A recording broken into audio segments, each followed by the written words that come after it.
السلام علیکم ورحمۃ اللہ وبرکاتہ۔ مولانا ابراہیم صاحب کا بہت ہی پیارا اور شارٹ بیان، صحیح زندگی کسے کہتے ہیں، تو اس بیان کو پورا سنیں اور ہمارے چینل کو لائک سبسکرائب کیجیے۔ جزاک اللہ۔ کہ دین اللہ کی ایک امانت ہے ہمارے پاس۔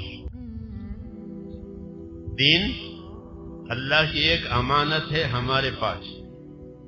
ہم کو اللہ نے دین دیا ہے، مسلمان کے گھر پیدا کیا ہے اور دین کی نعمت ملی ہے بغیر مانگے۔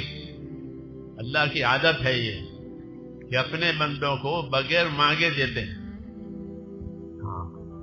کسی کا اللہ پر کوئی حق نہیں ہے، لیکن اللہ دیں گے،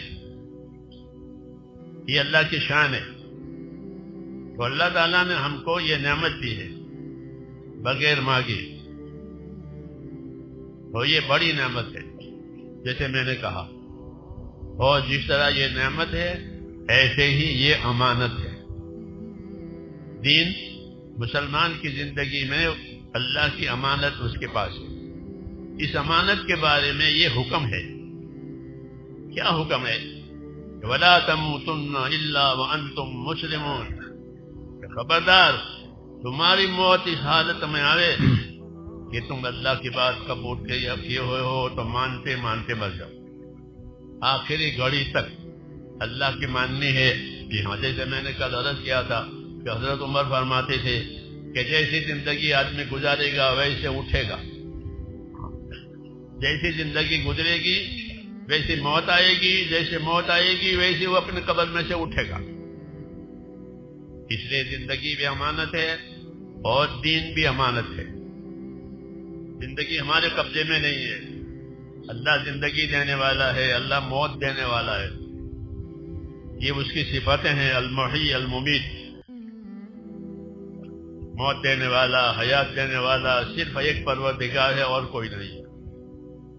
اسی نے ہم کو یہ دین دیا ہے اور یہ حکم دیا ہے کہ تمہاری موت اس حالت میں آوے کہ تم اللہ کی بات مانتے مر جاؤ۔ وَلَا تَمُوتُنَّ إِلَّا وَأَنْتُمْ مُسْلِمُونَ، یہ ذمہ داری کی بات ہے۔ اس لیے اس ذمہ داری کو سمجھنے کے لیے اور اپنی زندگی کی ذمہ داری پوری کرنے کے لیے ہمیں اس کام کو سیکھنا پڑے گا۔ ہاں کہ سیکھو۔ دنیا میں بہت چیزیں لوگ سیکھتے ہیں اپنی ضرورت کے لیے، اپنی راحت کے لیے، اپنی ترقی کے لیے بہت سیکھتے ہیں۔ تو جیسے اپنی راحت، ضرورت، ترقی کے لیے دوسری چیزیں سیکھتے ہیں، اللہ کے دین بھی سیکھیں، ایمان سیکھیں، اللہ کا تعلق صحیح کریں کہ ہمارا اور خدا کا تعلق صحیح ہو جائے۔ علماء کی طرف رجوع کرو، وہ بتائیں گے، وہ بتائیں گے مسائل کا علم، اور جو فضائل کا علم ہے وہ اللہ کے راستے میں نکل کر، جماعتوں میں نکل کر، اپنے گھروں میں، مسجدوں میں، حلقوں میں فضائل کا علم حاصل کریں۔ فضائل کے علم سے یقین پیدا ہوتا ہے، خوف خدا پیدا ہوتا ہے، عمل کرنے کا جذبہ بنتا ہے۔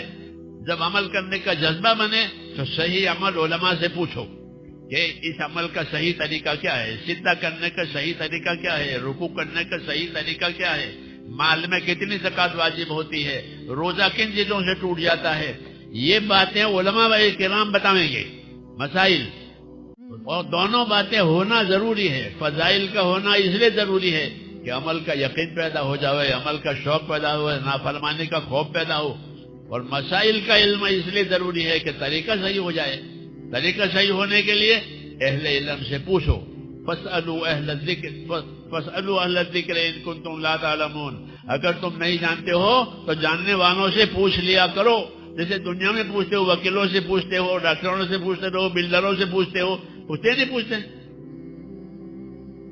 میرے بھائیوں بزرگوں، جس طرح ہم نے مولانا ابراہیم دیولہ صاحب کی آواز میں یہ پیاری کارگزاری سنی کہ جو چیز کام کی ہے اور جو کوئی نہیں ہے، تو آپ لوگ خود ہی سمجھدار ہیں، اور اللہ نے آپ لوگوں کو عقل دیا ہوا ہے جس سے آپ کام کر سکتے ہیں، سن سکتے ہیں، اور جو ان سے راستے اچھے ہیں اس پہ جا سکتے ہیں۔ تو بس ہمیں تو ایک ہی راستہ ملا ہے، اپنے حضور پاک صلی اللہ علیہ وسلم سے اور صحابہ کرام سے، وہ ہے دین و تبلیغ کا کام، اسی پر ہم نے زندگی بسر کرنی ہے۔ جزاک اللہ۔